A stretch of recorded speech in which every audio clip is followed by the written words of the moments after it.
नमस्कार, वंदे मातरम। दोस्तों, स्वागत है आप सबका सैनिक पाठशाला में।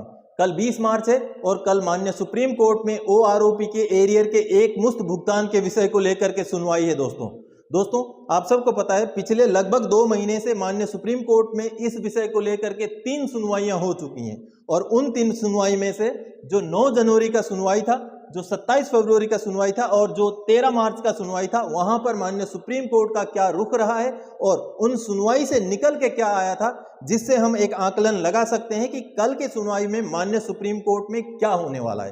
तो दोस्तों चलिए आगे बढ़ते हैं। सबसे पहले जो 9 जनवरी 2023 की सुनवाई है, वहां पर माननीय सुप्रीम कोर्ट का जो रुख था वो नरम था।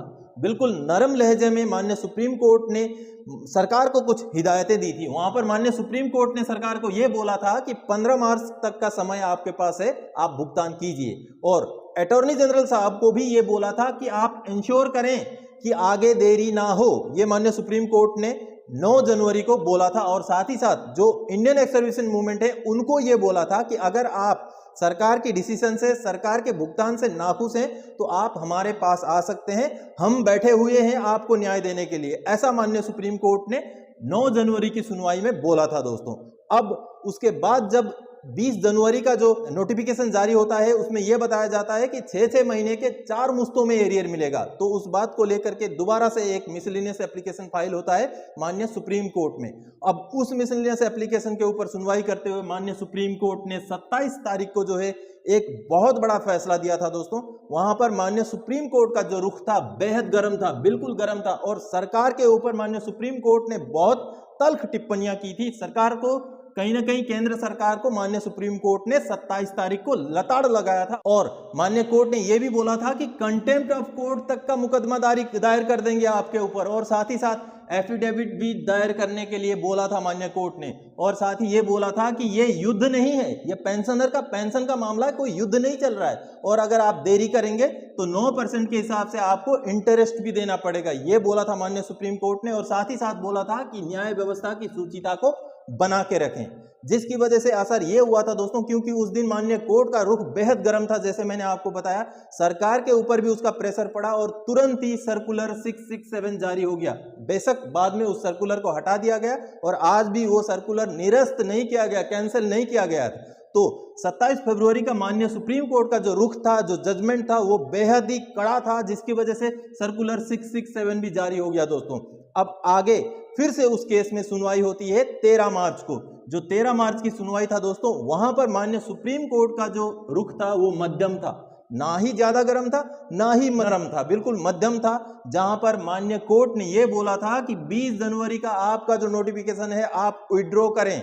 जब कोर्ट ने आपको आदेश दे दिया था कि जल्द से जल्द भुगतान करना है, 15 मार्च तक भुगतान करना है, तो आपने 6-6 महीने के 4 इंस्टॉलमेंट का नोटिफिकेशन कैसे निकाला, आप उसको विड्रॉ करें, ऐसा सरकार को माननीय कोर्ट ने बोला।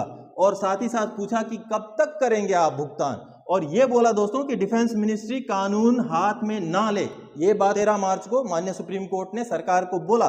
और साथ ही साथ ये भी बोला कि प्रायोरिटाइज करें, अगर आपको समय लग रहा है, अगर मुश्किलें हैं, प्रॉब्लम्स जेन्युइन हैं, तो प्रायोरिटाइज कीजिए, किनको पहले देना है, किनको थोड़ा सा बाद में देना है, उस बात को आप प्रायोरिटाइज कीजिए, ये भी माननीय कोर्ट ने बोला। और भुगतान का जो है पूरा डिटेल्स, पूरा प्रोग्रेस लेकर के अगली सुनवाई यानी कि 20 मार्च को आने के लिए बोला माननीय कोर्ट ने उस दिन। उसके बाद बोला कि पूरा रोड मैप दिखाइए, आप 20 मार्च को जब हमारे पास आएंगे तो पूरा रोड मैप लेके आएंगे कि कैसे आप भुगतान करेंगे, कब तक करेंगे, किन को कब करेंगे, किस हिसाब से करेंगे, सारा रोड मैप लेकर के आने के लिए 20 मार्च को बोला। और साथ ही साथ बोला दोस्तों कि 4 लाख जो डिफेंस पेंशनर हैं उनकी मृत्यु हो चुकी है पिछले 4 साल में इस ओआरओपी के एरियर का इंतजार करते करते।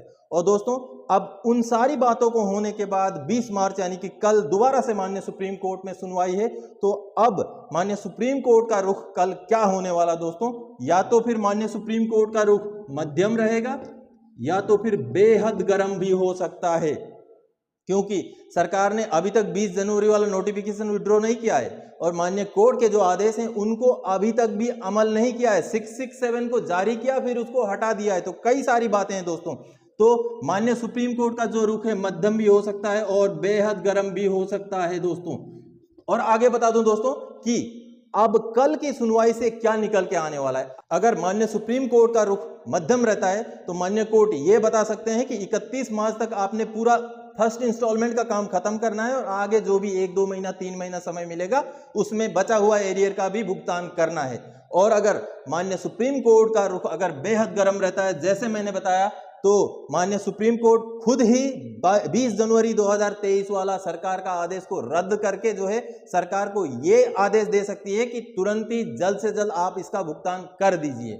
लेकिन दोस्तों आप सबको बता दूं, माननीय कोर्ट का कैसा भी आदेश आए, अगला बजट का पैसा जब तक रिलीज नहीं होगा तब तक ओआरओपी का पूरा एरियर नहीं मिल पाएगा। और आप सबको बता दूं कि फाइनेंशियल ईयर 1 अप्रैल से शुरू होगा और ओआरओपी के लिए जो पैसा धार्य किया गया है उसका खर्चा भी 1 अप्रैल से ही कर पाएगी सरकार। यानी कि 1 अप्रैल 2023 से लेकर 31 मार्च 2024 तक का जो फाइनेंशियल ईयर है, इस फाइनेंशियल ईयर के अंदर जो है वो पैसा खर्चा होना है जो ओआरओपी के लिए धार्य किया गया है। तो 31 मार्च तक अगर सरकार पहला इंस्टॉलमेंट दे देगी तो अगला जो फाइनेंशियल ईयर का पैसा खर्चा होना शुरू हो जाएगा, तब शायद हमें बचा हुआ पैसा मिल जाए। तो दोस्तों पिछले 3 सुनवाई में जो प्रोग्रेस हुआ था उसके बारे में और कल की सुनवाई में जो होने वाला है उसका एक अंदाजा, एक आकलन लगा करके आप सबके बीच रखने के लिए आया था। आगे और कोई जानकारी था कि आपसे सरोकार रखने वाला विषय लेके मैं फिर से हाजिर हो जाऊंगा। तब तक के लिए जय हिंद दोस्तों।